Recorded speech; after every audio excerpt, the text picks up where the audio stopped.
Good morning everyone. तर आज आपण बघणार आहोत सरासरी. परीक्षेमध्ये हा प्रश्न खूप वेळा विचारला जातो आणि याच्यामध्ये मुलांचा टाइम खूप निघून जातो, म्हणून एक चांगली ट्रिक्स घेऊन आलो तुमच्यासाठी. तर बघूया. सर्वप्रथम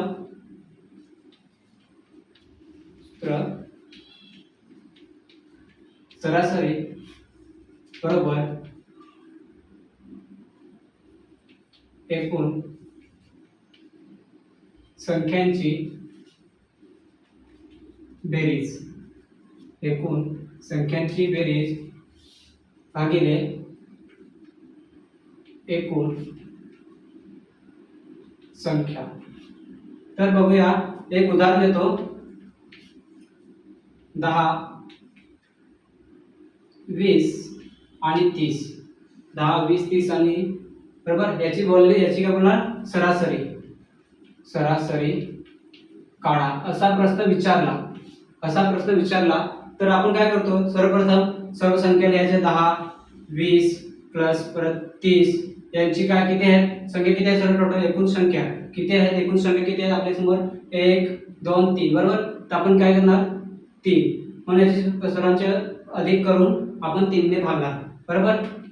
तर किती? 10, 20, 30, 60 आणि 60 भागिले किती? 3. तर याचे ते 3 दुने 6 बरोबर आणि 2 ता 2 बरोबर. तर याचा सरासरी किती आला? 20 आला. हे सर्व करतात, पण आपण काय करणार? याच्यावर चांगलीशी एक सोपी ट्रिक्स घेऊन आले तुमच्यासाठी. जर आपल्याला असं विचारलं, एखादं उदाहरण बघूया आपण.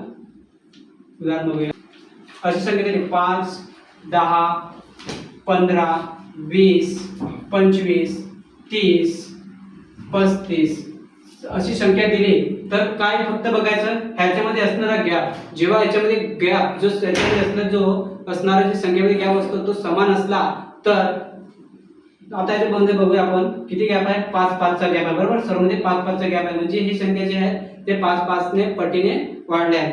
तर याचा जेव्हा आकडा देऊन बघायचा आपण, आकडा द्यायचा 1 नंबरला, 2, 3, 4, 5, 6 आणि 7. ह्याच्यामध्ये जो मधली संख्या आहे ती काय असणार? सरासरी असणार. म्हणजे याची सरासरी किती असणार? 1, 2, 3 परत इकडनं 1, 2, 3 आणि उरले किती आहे? 20. तर याची काही आपण टोटल न किंवा न फॉर्म्युला त्याचा न यूज करता आपण डायरेक्ट त्याचं उत्तर काढलं आहे किती? 20. तर याची जी सरासरी आहे ती सरासरी किती आहे? 20 आहे.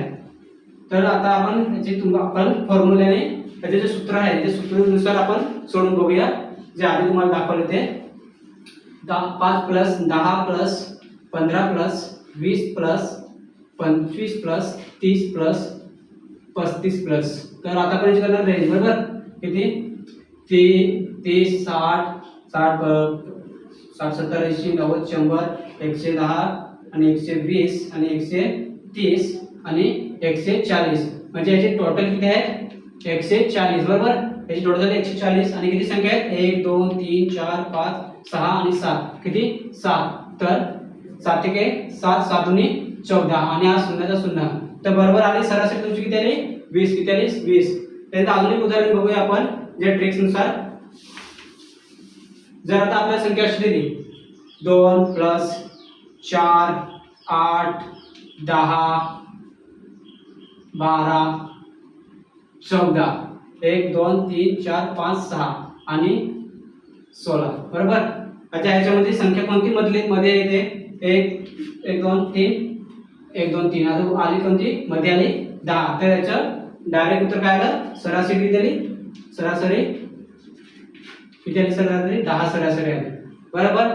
म्हणून जेव्हा याच्यामध्ये असणारा गॅप जो संख्या ज्या बरोबर पटीने होत असेल तर उत्तर काय येणार? जी मधली संख्या येणार ती त्याचं उत्तर असणार. म्हणून आपण परीक्षेमध्ये बघायची संख्येमध्ये गॅप किती आहे आणि गॅप बरोबर असला, प्रत्येक संख्या बरोबर असला तर त्याची जी मधली संख्या असणार ते काय असणार? उत्तर असणार. म्हणजे याच्यामध्ये काय किती उत्तर आहे? 10 उत्तर आहे. चालेल. तर तुम्ही किती उत्तर आहे? 10 उत्तर आहे. चालेल. तर म्हणजे किती उत्तर आहे? 10 उत्तर आहे. तर अशा ट्रिकसाठी फॉलो करा, सबस्क्राईब करा आणि लाईक करा. भेटूया नेक्स्ट व्हिडिओमध्ये.